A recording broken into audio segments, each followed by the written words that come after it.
감사합니다. 우리 너무 귀한 찬양, 귀한 헌신 감사합니다. 우리 오늘 참석하신 우리 삼남선교회, 사남선교회 모든 회원분들 한번 자리에서 다시 한번 일어나겠습니다. 자리에서 일어나시고 회장님도 일어나셔서 우리 교회에 우리 허리가 되는 분들입니다.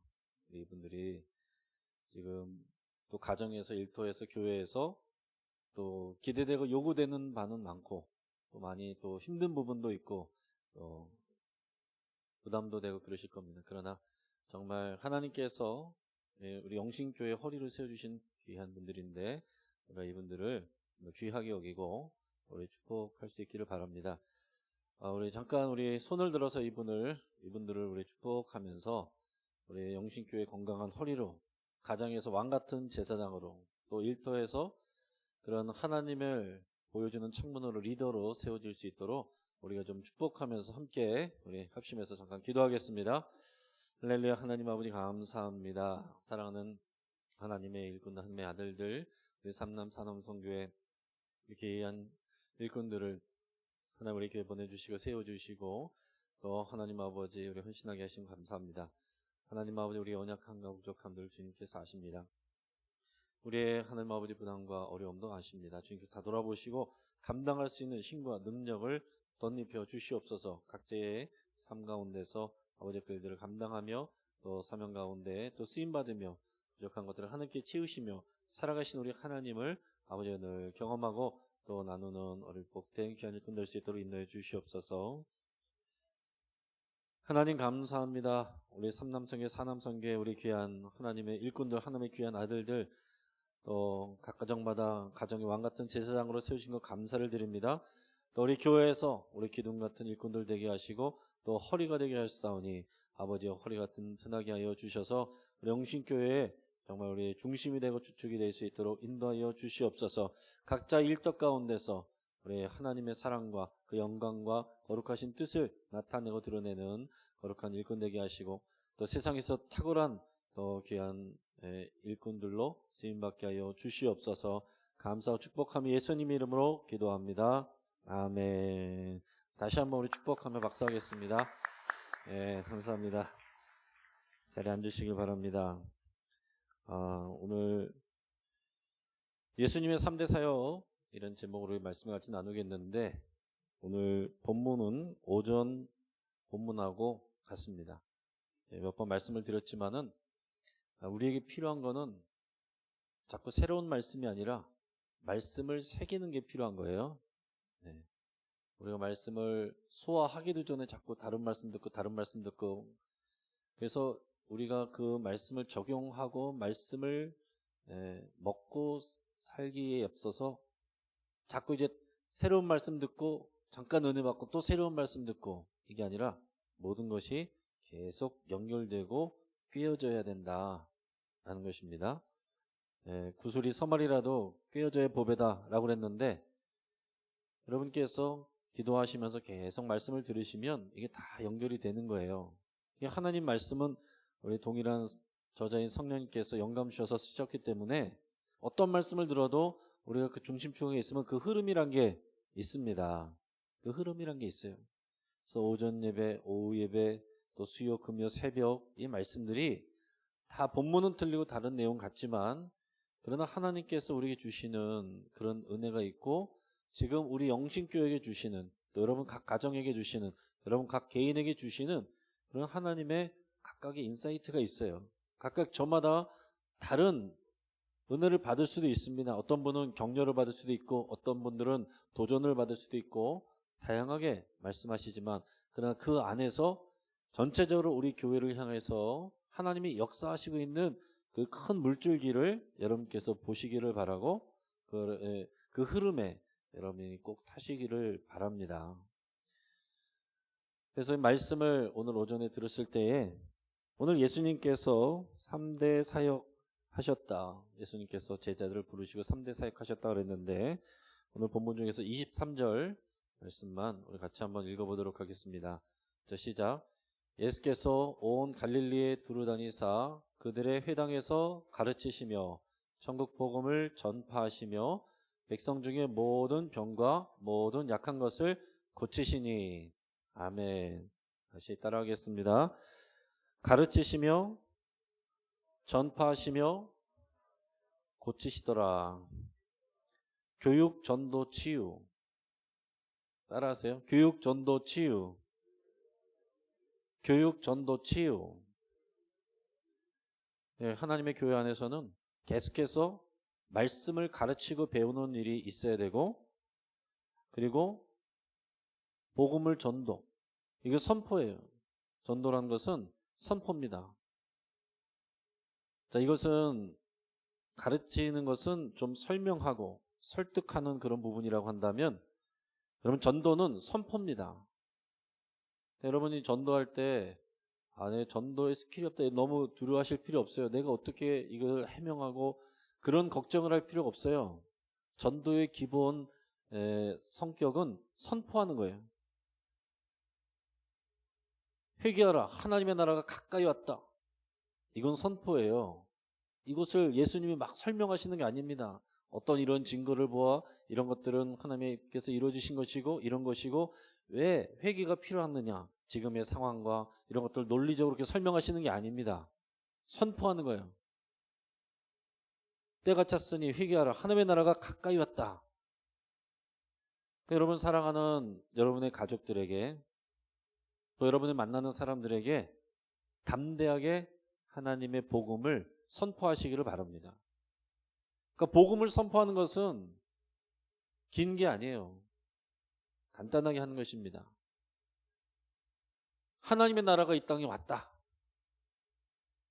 하나님이 당신을 사랑하신다. 주님이 다시 오신다. 이게 선포를 하는 거예요. 그 말씀이 지금은 영향이 없는 것 같아도 그 귀 속으로 들어가면 그 마음에 어딘가에 숨겨져 있고 그의 어떤 삶 가운데 그 말씀이 생각나게 하는 그런 딱 때가 있어요. 그때 성령께서 역사하시면 또 다른 사람을 통해서든지 어떤 환경을 통해서든지 통해서 들었던 그 말씀이 기억나게 하시고, 그 말씀이 그 사람을 확 사로잡으면 성령께서 그렇게 역사하시면 그 사람이 변화되는 것입니다. 하나님은 지금도 일하시고 또 선포하시고 가르치시고 치유하시는 역사를 이루시는 줄을 믿으시길 축복합니다.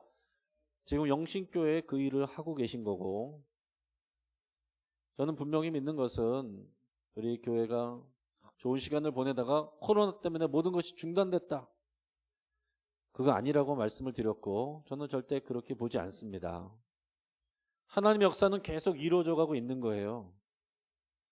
여러분, 우리가 하던 거를 계속 한다고 해서 그게 다 잘 되는 것이 아닙니다.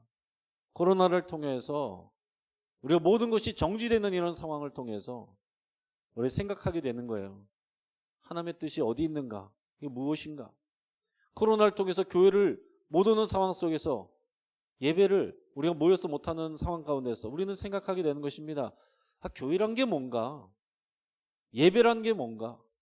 또 코로나 때문에 각 가정에서 각 가족끼리만 모여있는 상황을 통해서 어떤 가정은 좋은 시간을 보내는 분들도 있고, 어떤 분들은 갈등을 겪는, 오히려 자주 보게 됨으로 인해서 갈등을 겪는 분들도 있고, 그러면서 생각하게 되는 것입니다. 가정이 뭔가? 그리스도인에게 있어서 가정이 뭔가? 자, 하나님께서 우리에게 지금 앞만 보고 달려가던 우리에게 잠깐 멈추고 이런 것들을 생각하라고 하시는 거예요. 이게 다 본질적인 것들을 생각하게 하시는 것입니다. 교회가 뭐냐? 예배가 뭐냐? 가정이 뭐냐? 지금 교회에서 우리가 어떻게 예배하고 있느냐? 그리고 우리 가정에서 우리가 해야 될 일이 뭐냐? 우리 가정을 향한 하나님의 바람은 무엇이냐? 내가 우리 가족을 위해서 지금 하는 일들이 잘 되기만을 위해서 기도만 하면 되느냐? 이런 것들을 우리가 점검하게 하시고 그 본질을 회복하게 하시는 일을 하고 계신다라는 그런 말입니다. 그래서 회복이란 것은 이제 코로나 이전 시대로 돌아가는 게 아니에요. 코로나를 통해서 본질에 더 집중하면서 이제 새로운 시대를 준비하는 단계로 나가는 것입니다. 되돌아가는 것이 아니라 앞으로 나가는 거예요. 여러분께서 이것을 꼭 기억하시기를 바랍니다. 그러나 앞으로 나가면서 우리가 앞으로 4차 산업도 내용도 있고 뭐 메타버스 얘기도 있고. 근데 여러분 그런 것은 그릇입니다. 그릇이에요. 그리고 어떤 그릇에 담을 것인가 그런 내용이고 그 그릇에 담겨지는 알맹이, 본질, 지금 이 시간은 우리가 그것을 다시 점검하고 회복하는 시간이다라는 뜻입니다. 그래서 그 본질은 결국 복음이고 예수님이 전한 복음은 하나님 나라라고 그랬어요. 자, 복음의 중심은 예수 그리스도고 복음의 주제는 하나님의 나라입니다. 그래서 예수님 없는 하나님의 나라는 의미가 없는 것이고 예수님은 믿는데 하나님의 나라를 모른다? 그건 하나님의 나라를 복음을 모르는 거죠. 그래서 예수님이 하나님의 나라를 선포하셨는데 우리 다음 그림 한번 보여주시면 이 3대 사역이 뭐라고 그랬습니까? 교육과 전도와 치유라고 그랬어요. 다시 말씀드리면 교육은 예수님이 가르치신 거는 뭐라고 그랬습니까? 하나님 나라 백성의 윤리다. 하나님 나라 백성으로서 어떻게 살아가야 되느냐 그걸 가르치시는 거예요.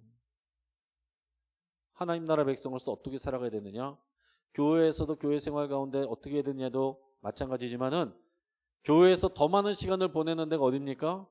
세상이잖아요. 여러분들이 일터잖아요. 여러분 이것이 하나님은 교회에 계신 분이 아닙니다. 모든 세상과 역사를 주관하고 계신 분이에요. 그래서 우리 오늘 김정은 씨님 기도할 때 그런 이제 고뇌가 좀 느껴지잖아요. 가정도 돌봐야 되고 또 직장에서 일도 해야 되고 교회에서 또 맡겨진 일들도 있고 얼마나 힘들고 피곤하고 어려운 상황 가운데서 다들 요구하는 것은 많고 이해해주고 또 위로해주는 것은 적지 않은 상황 가운데서 얼마나 많은 스트레스가 있겠습니까? 지금 보니까 사남 선교회 또 삼남 선교회 또 이남 선교회 특히 이제 50대를 중심으로 위하려면 지금 세상에서도 제일 스트레스와 부담이 많은 때이고 고민이 많은 때이고 그것이 육체적인 또 여러 가지 어려움으로 오는 경우들도 굉장히 많이 있습니다. 그만큼 중요한 시기이고 그만큼 우리가 본질 앞에 복음의 본질 앞에 바로 서야 되는 그런 때라고 우리가 생각할 수가 있겠어요. 자, 예수님께서 우리에게서 계속해서 말씀하고 가르치시는 것은 우리에게 부담 주시는 것이 아닙니다. 진리가 너희를 자유케 하리라 그랬어요. 우리가 복음을 분명히 알면 자유하게 되는 거예요. 근데 진리를 분명히 모르면 왠지 안 하면 안 될 것 같고 하면은 뭔가 부담이 되고 해도 되는 것인지 안 해도 되는 것인지 눈치 보이고 이런 것들 때문에 쓸데없는 짐을 많이 지는 것들이 있어요. 그러나 예수님께서 뭐라고 하셨습니까? 수고하고 무거운 짐진 자들아 다 내게로 오라. 짐을 내려놓으라는 거죠. 짐을 내려놓고 뭐라고 하라고 했습니까? 내 멍에를 메고 나에게 배우라.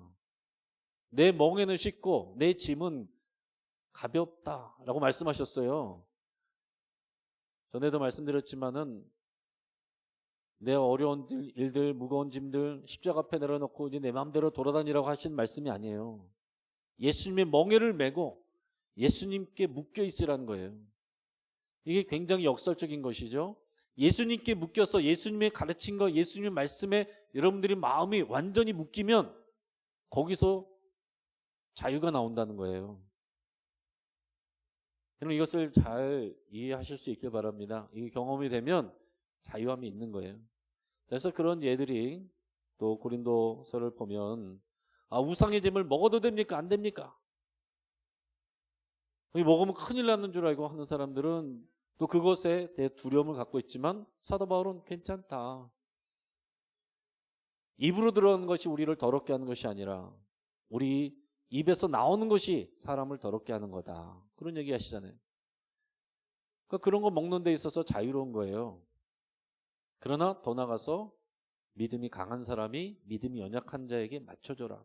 나는 모든 것을 먹을 수 있지만 꺼리낌이 없지만 믿음이 연약한 자. 여기서 말하는 믿음이 연약한 자는 그거 먹으면 큰일 난다고 생각하는 사람의 믿음이 연약한 자예요. 근데 일반적으로 볼 때는 그 사람들이 믿음이 좋은 사람처럼 보이지만 그러나 온전히 진리 안에서 자유하지 못한 사람이 믿음이 연약한 거거든요. 그 사람에게 내가 맞춰주겠다. 내가 평생 그 사람을 위해서 내가 먹을 수 있는 것도 먹지 않겠다. 이렇게 가는 거거든요. 그러니까 예수님의 가르침은 우리는 평생 가야 되고, 우리 사남 선교회 우리 남성 일꾼들이 또한 힘으로 하는 일도 많이 해야 되겠지만은 또한 이 주님의 말씀의 가르침 앞에 여러분께서 잘 녹아들 수 있기를 축복합니다. 주님의 멍에를 메시고 주님의 짐을 매기를 축복합니다. 주님의 멍에는 쉽고 짐은 가볍다라고 그랬어요. 오히려 여러분들이 여러 가지 짐을 지고 있는데 그것들 가운데서 삼남 사남 선교회 교회에서 사역하고 봉사하는 거 또 하나의 짐으로 여기면 이거는 너무나도 힘들고 피곤한 일이죠. 이 맑은 날씨에 얼마나 맑고 놀러 가기 딱 좋은 날씨에 놀러 가야 되는데 하필이면 오늘 삼남 사남 선교회 임원 오늘 또 헌신 예배라고 해서 안 가기도 그렇고 내가 이래서 내가 임원 안 맡으려고 그랬는데 임원 안 맡은 사람들은 좋겠다 이런 생각할 수 있지만은 여러분 이 자리가 귀한 자리인 줄을 믿고 오늘 주님께서 이 가르침과 진리를 통해서 오늘 여러분들과 오늘 여기 있는 모든 성도님들에게 주님의 멍에를 지우시고 가르치시기를 원하신다는 거. 그러나 그 가르침 가운데 우리가 속박되는 것이 아니라 진리 가운데 자유를 누리게 되고 진리 가운데 평안을 누리게 되고 진리 가운데 기쁨을 누리게 되는 이 역설적인 복음의 기쁨을 감동을 여러분 다 누릴 수 있기를 축복합니다. 더 나아가서는 전도라고 그랬어요. 그 전도는 선포인 것이고 결단인 것입니다. 길을 선택하는 거라고 분명히 말씀드렸어요. 그러나 여러분 당장에 여기 삼남 사남 선교회 분들 학교에서 열심히 배운 것들 또 직장에서 부딪히는 것들 교회에서 배우는 것하고 너무 다른 상황과 현실이잖아요. 이런 현실 가운데서 여러분들이 정말 그 복음을 다시 생각하고 하나님 나라를 정말 이런 막상 우리 현실 가운데서 이것을 어떻게 이룰 것이냐 하는 것은 정말 구체적인 여러분들의 고민과 몸부림이 있어야 되는 거예요. 저는 교회에 있는 사람이고 여러분 세상에 있는 사람들이기 때문에 저는 교회 안에서 왕같은 제사장 역할을 하면 되는 것이지만 여러분들은 세상 속에서 왕같은 제사장의 역할을 해야 돼요.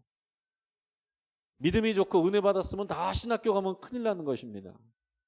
목사만 많아지고 세상 속에서 그리스도인의 소금과 빛의 역할을 할 사람들이 없는 거예요. 믿음 좋은 애들은 다 신학교 가지고 목사가 되고 근데 목사가 너무 많이 돼가지고 지금 교회가 나갈 데가 없어요. 신학교는 많아지고 목사는 많이 배출하는데 교회는 점점 줄어들고 있고 목사가 많아지니까 교회가 많아져야 됩니까? 이게 전체 큰 하나님의 관점으로 보면 우리가 더 깊이 좀 고민을 해야 되는 거예요.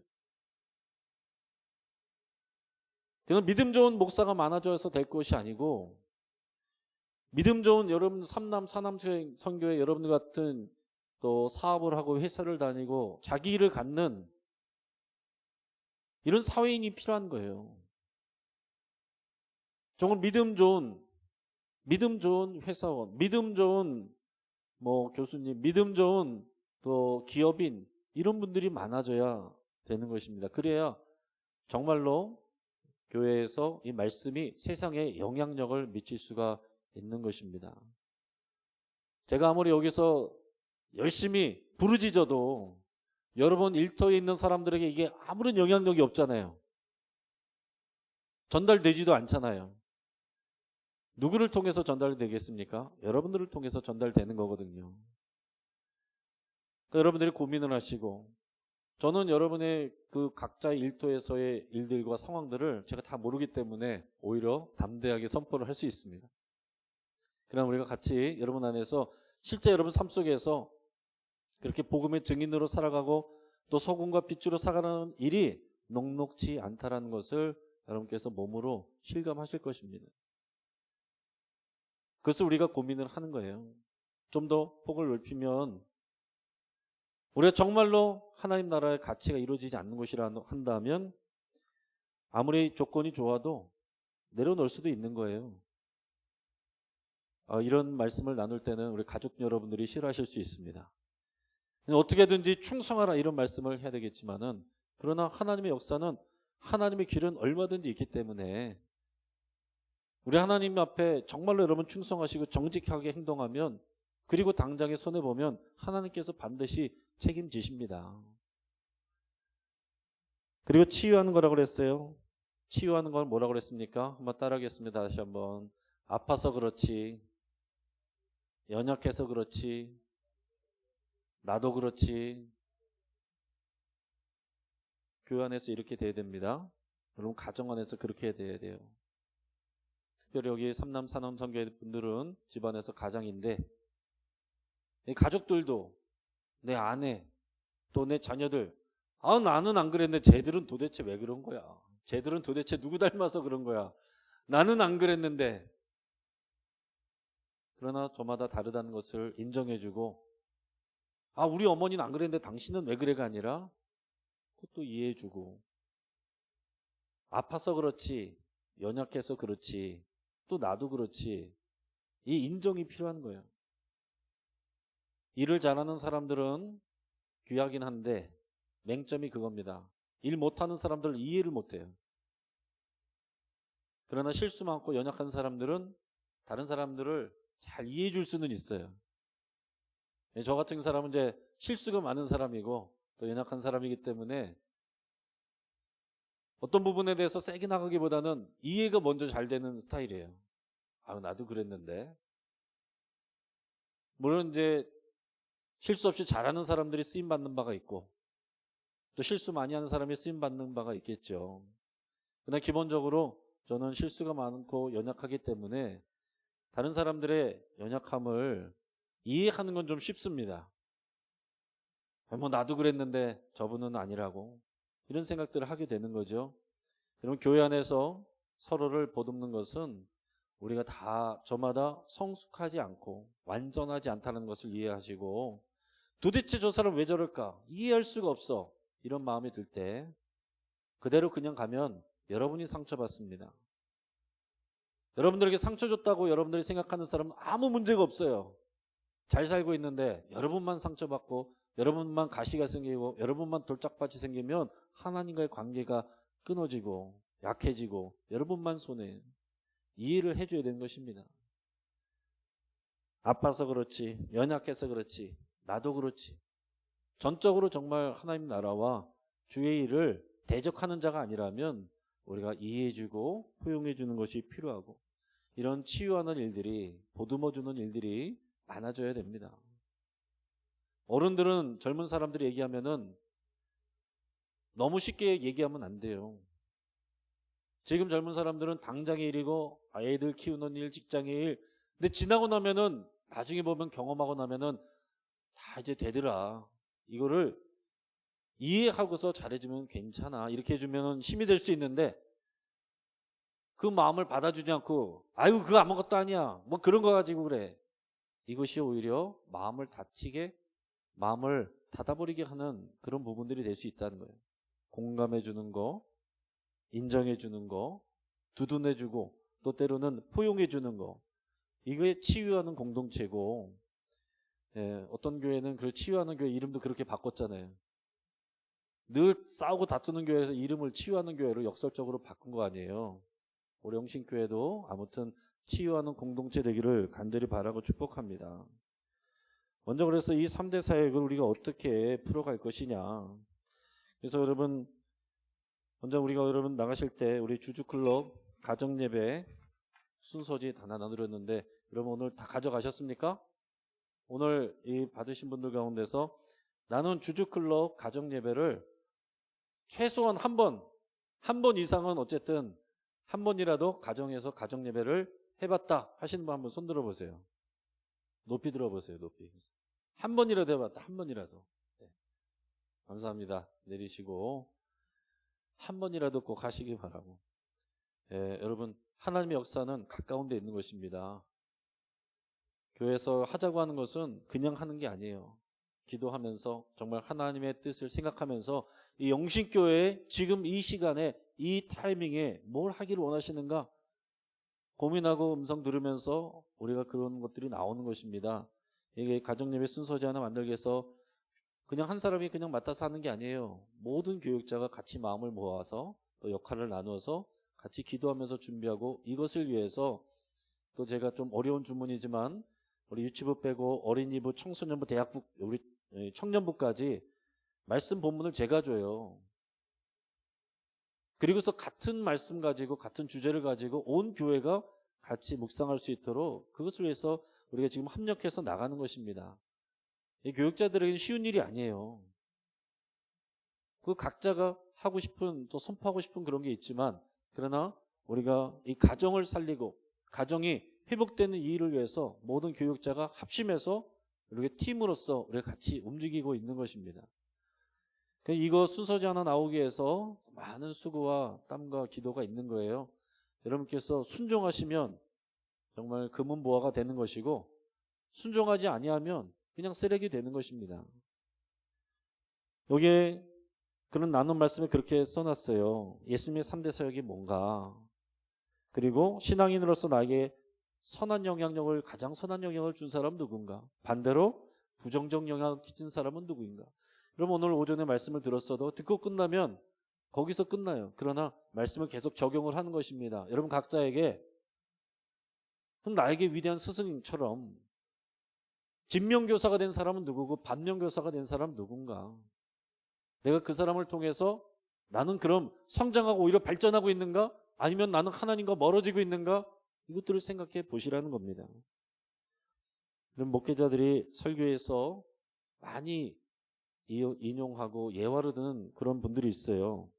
11조를 잘해서 축복받는 인물로 특별히 카네기와 록펠러 예화를 많이 듭니다. 여러분도 어디서 많이 들어보셨죠? 카네기와 록펠러.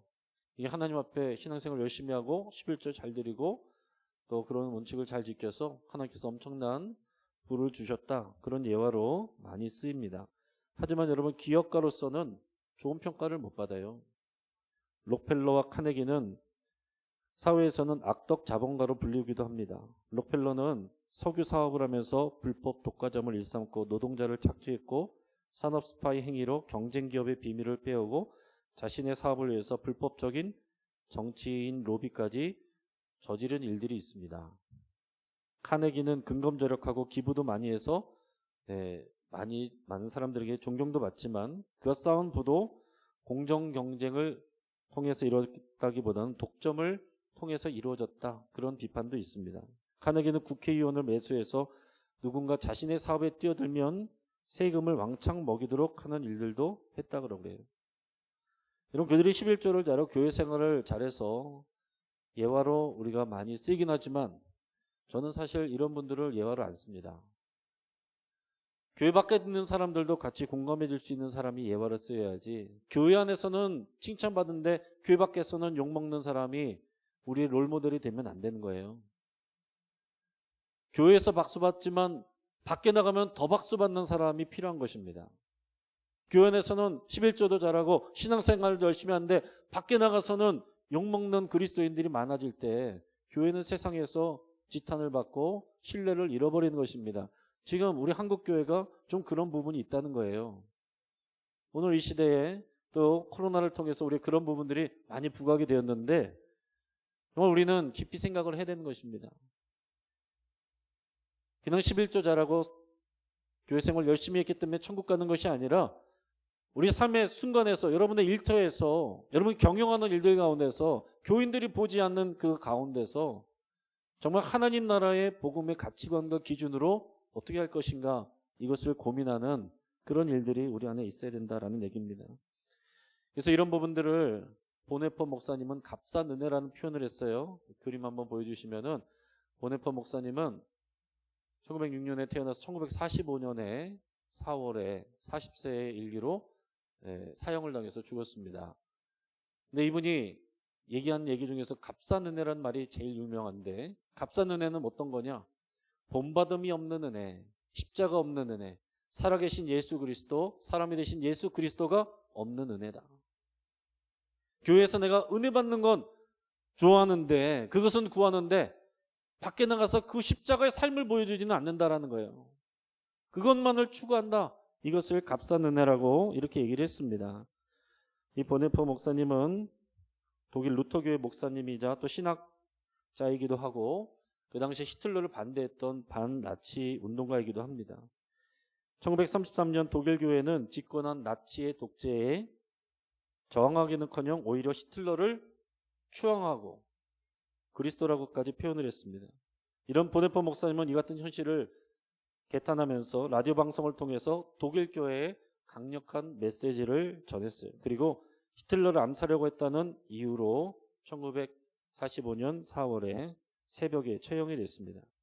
근데 그렇게 처형을 당해서 가게 됐는데 그것도 어쨌든 이 목사님은 이 하나님 나라의 복음의 가치를 붙들고 이렇게 한 거예요. 근데 이제 처형당하기 전에 이분이 이제 작사도 많이 했는데 죽기 전에 마지막으로 가족과 약혼녀에게 보낸 시가 있습니다. 이게 이제 독일말로는 폰 구텐 맥텐이라는 말인데 우리말로 번역하면은 선한 능력으로 이렇게 돼 있어요. 그는 유언해서 죽음은 끝이 아니라 영원한 삶의 시작이다 이렇게 얘기했습니다. 그리고 보네포 목사님의 묘비에는 뭐라고 쓰였느냐? 디트리 보네포 그의 형제들 가운데 서 있는 예수 그리스도의 증인 이렇게 써 있었습니다. 그 시를 우리 한번 같이 읽어보도록 하겠습니다. 죽음 직전에 쓴 시예요. 나중에 다른 작곡가가 여기에다가 이제 곡을 붙여서 찬양을 하게 됐는데 우리 여러분 제가 읽을 테니까 여러분 보이시면은 같이 읽어보시기 바랍니다. 내 죽음을 바로 앞두고 정말 하나님 앞에 신앙을 고백하는 것입니다. 그 선한 힘에 고요히 감싸여 그 놀라운 평화를 누리며 나 그대들과 함께 걸어가네. 나 그대들과 한 해를 여네. 지나간 허물 어둠의 날들이 무겁게 내 영혼 짓눌러도 오 주여 우리 외면치 마시고 약속의 구원을 이루소서. 주께서 밝히신 작은 촛불이 어둠을 헤치고 타오르네. 그 빛에 우리 모두 하나 되어 온누리에 비추게 하소서. 이 고요함이 깊이 번져갈 때 저 가슴 벅찬 노래 들리네. 다시 하나가 되게 이끄소서. 당신의 빛이 빛나는 이 밤. 그 선한 힘이 우리를 감싸시니 믿음으로 일어날 일 기대하네. 주 언제나 우리와 함께 계셔 하루 또 하루가 늘 새로워. 죽음을 바로 앞에 두고 희망을 소망을 노래하고 있습니다. 우리는 연약하지만 세상 속에서 이렇게 압제를 당하지만 그러나 주의 선한 능력으로 나는 일어서리라 희망을 보리라 이 노래를 한 것이고 이것을 우리가 번안을 해서 부르는 것이 우리가 이제 주일에 설교국에 계속 불렀던 선한 능력으로 이 찬양입니다. 여러분 우리가 3대 사역 우리 교회 계속해서 묵상하시고 무엇을 가르치시고 무엇을 선포하셨고 무엇을 치료하는지 계속해서 우리가 고민하고 우리가 어떻게 가정에서 교회에서 일터에서 적용할 것인가 고민해 나갈 수 있기를 바라고 축복합니다. 여러분 이 시간에 우리 찬양할 때에 보네포 목사님이 작사한 이 노래를 우리에게 맞게 이제 번역한 이 노래 선한 능력으로 우리 찬양